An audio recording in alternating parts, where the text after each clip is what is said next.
Pemirsa, dalam pembukaan Rakornas Partai Nasdem, Ketua Badan Pemenangan Pemilu Partai Nasdem, Prananda Suryapaloh mengatakan, Partai Nasdem dibangun atas semangat kebersamaan dan kekeluargaan, bukan semangat individualis.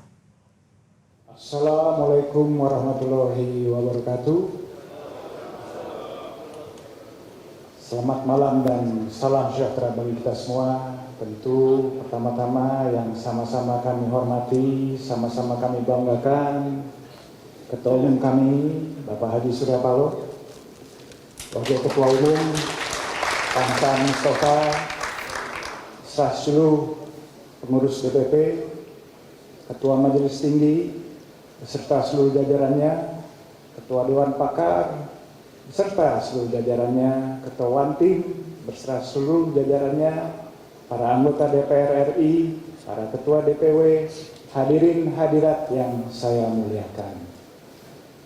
Tentu pertama-tama di hari yang berbahagia ini, tentu izinkanlah saya sekali lagi mengucapkan selamat ulang tahun ke-14 bagi Partai Nasdem.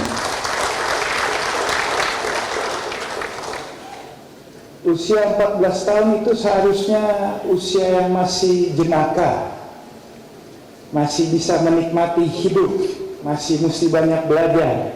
Tetapi mungkin keadaan politis membuat partai ini harus lebih matang dan lebih berusia daripada usia sebetulnya. Tapi yakinlah saudara-saudara kita semua rintangan dalam setiap pemilu selalu kita hadapi dengan baik, dan pemilu depan saya yakin akan jauh lebih baik. Tantangan-tantangan kecil ini hanyalah batu kerikil di depan mata yang pasti kita akan sukses menghadapinya. Teman-teman semua, sebagai laporan,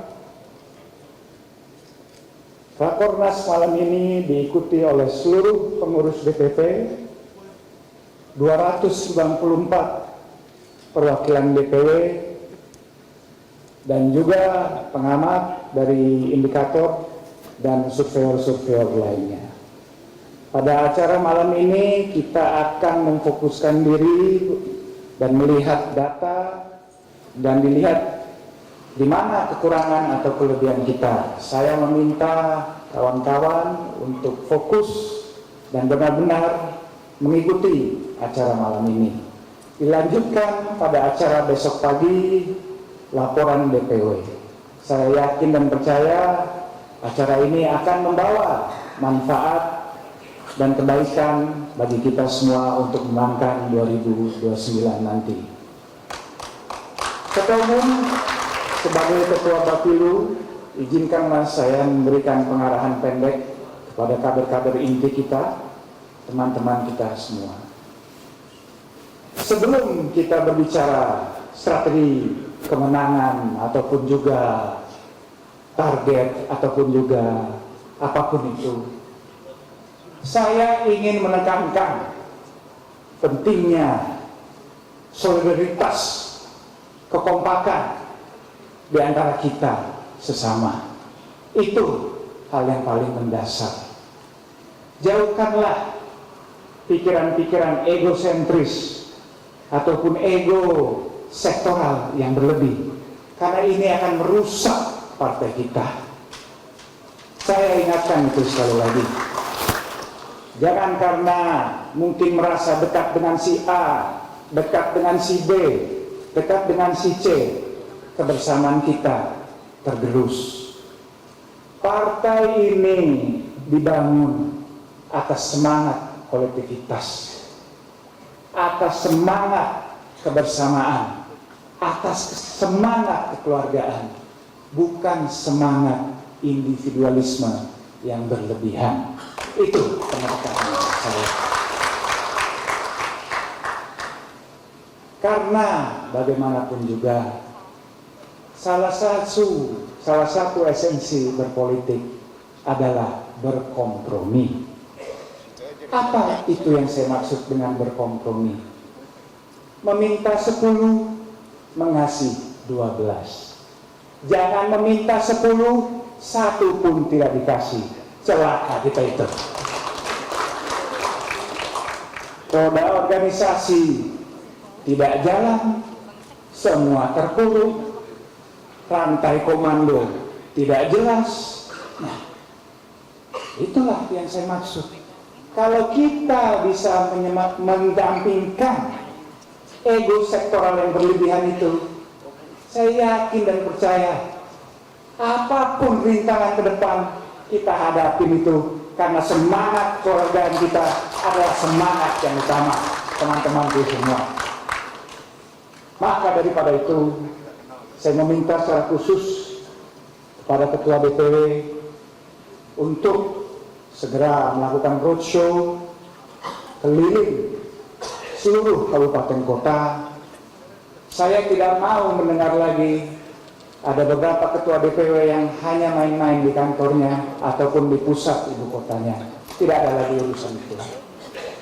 Perintah kedua yang jauh lebih mendesak adalah tahun depan, pertengahan tahun depan, kita menyelesaikan struktur sampai dengan tingkat DPRD 100% di pertengahan tahun. Maka daripada itu saya sudah memutuskan tim Bapilu akan langsung mensurvei dan mensupervisi kepada daerah-daerah. Nanti kita dibagi di mana yang paling kritis, setengah kritis, dan cukup baik. Nanti kalau perlu saya sendiri langsung ke daerah-daerah itu. Kedua juga, salah satu amanah dari Ketua Umum yang saya ingat dari perbincangan terakhir, pada 2027 Maret kita harus sudah mulai menyelesaikan DCS agar kita mempunyai comparative advantage dibanding partai lain. Paling tidak 85% sudah ada gambarannya pada Maret 2027. Teman-teman semua, tentu target kita jelas 100 kursi. Target kita jelas 2 ataupun 3 besar. Tetapi kita juga perlu realistis. Kenapa realistis? Situasi membuat kita realistis. Maka demi kemenangan yang mungkin kita tetap bisa raih ini, diperlukan pertahanan yang kokoh. Yaitu apa? 69 kursi di DPR RI, tidak satu pun yang boleh hilang. Itu baru pertahanan yang kokoh. Sama seperti ibarat permainan sepak bola Italia. Sepak bola bertahan sembari melihat peluang kapan bisa mencetak gol untuk kemenangan. Kita kurang 31 kursi, 31 dapil, di situ kita intip dapil mana yang kurang. Tetapi sebagai gambaran, 69 kursi DPR RI tidak satu pun yang boleh berkurang. Maka kepada petahana-petahana DPR RI, setiap 2-3 bulan silakan lapor ke teman-teman Bapilu. Kalau memang perlu support ataupun perlu ide, kami siap membantu. Di akhir kata, sekali lagi saya ucapkan selamat ulang tahun ke-14 Partai Nasdem, Dirgahayu, dan semoga selalu bermanfaat untuk masyarakat Indonesia luas. Sekian, terima kasih. Wassalamualaikum warahmatullahi wabarakatuh. Jelajahi cara baru mendapatkan informasi. Download Metro TV Extend sekarang.